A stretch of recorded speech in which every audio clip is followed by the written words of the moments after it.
솔트레이크는 시즌 평균 경기당 1.04득점을 기록하며 승률 33%를 기록하기도 했습니다. 2024년 시즌에는 컨퍼런스 3위, 전체 6위의 성적을 거두었으며 미드필더 디에고 루나 선수가 MLS 올해의 신인 선수로 선정되었습니다. 파블로 마스트로엔이 감독이 팀을 이끌고 있으며 아메리카 퍼스트 필드를 홈구장으로 사용하고 있습니다. 파블로 마스트로엔이 감독은 선수 시절 주로 수비형 미드필더로 활약했으며 특히 콜로라도 래피즈에서 뛰기도 했습니다. 미국 국가대표팀 소속으로 월드컵에도 출전했을 정도로 뛰어난 선수였습니다. 지도 스타일은 전직 선수답게 팀의 조직력과 수비 안정성을 중요하게 생각하지만 필요할 때는 공격적인 축구도 구사하는 유연한 지도력을 보여줍니다. 감독으로서도 선수로서도 미국 축구에 큰 기여를 해온 인물이라 MLS 팬들 사이에서 존경받는 인물입니다. 경기 후 기자회견에서 파블로 감독은 먼저 오늘 경기 소감에 대해선 오늘 경기는 솔직히 말로 표현하기 어려운 경험이었습니다. 우리 선수들은 경기 내내 엄청난 투지와 헌신을 보여주었습니다. 끝까지 싸웠고 포기하지 않았습니다.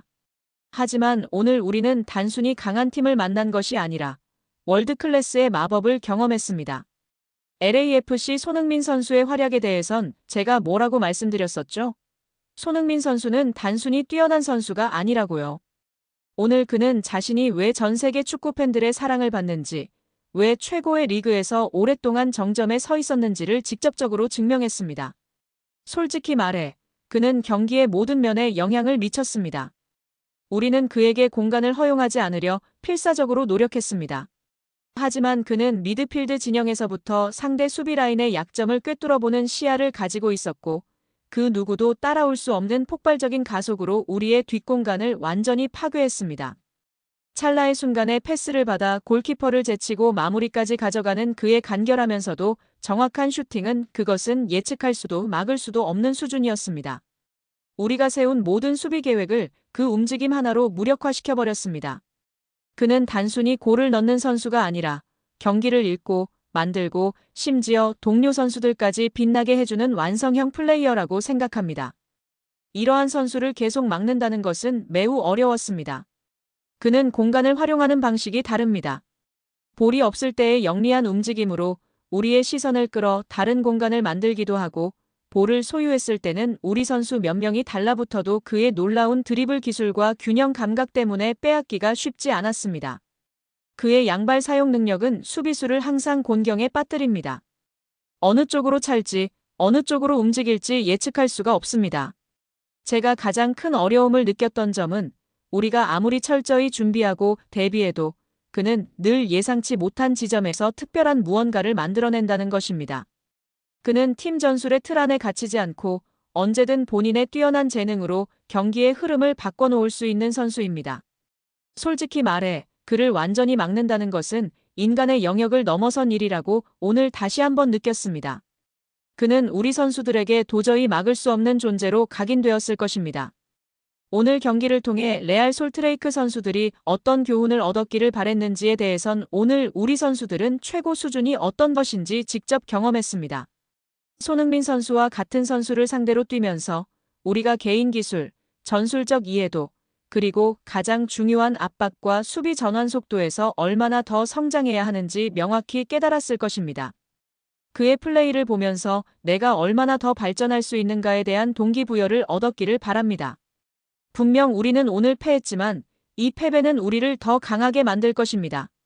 손흥민이라는 진정한 월드클래스 선수가 어떤 영향을 미치는지를 알게 되었으니 우리는 이제 이 경험을 바탕으로 더 나은 팀으로 나아갈 수 있습니다. 저는 우리 선수들이 보여준 투지의 자부심을 느끼고 이 귀중한 교훈을 마음에 새기길 바랍니다. 지난 2024년 3월에는 엄청난 논란의 경기가 있었습니다. 바로 LAFC와 솔트레이크의 경기였습니다. 엄청난 눈보라 속에 강행된 경기는 LAFC의 0대3 완패로 끝났습니다.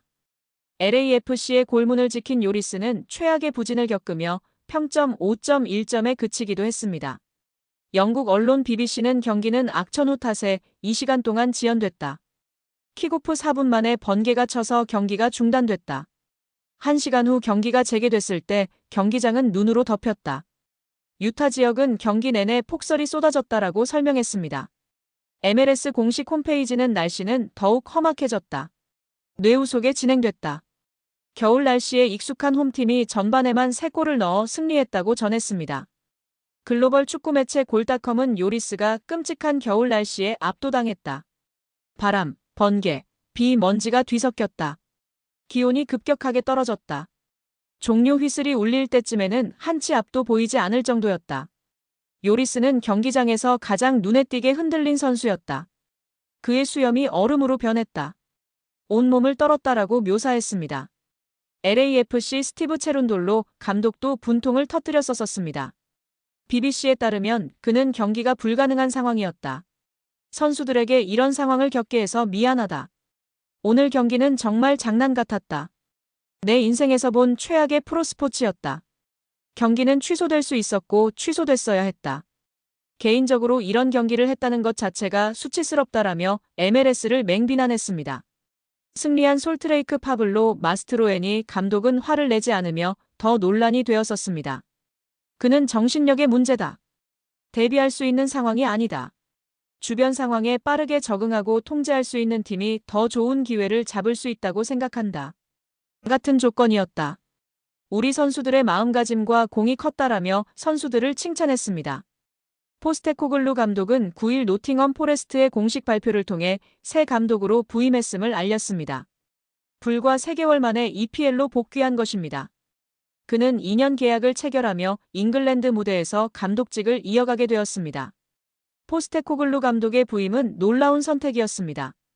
기존 감독이었던 누누 에스피리투 산투가 구단주와의 관계 악화로 인해 갑작스럽게 노팅엄과 결별했기 때문입니다.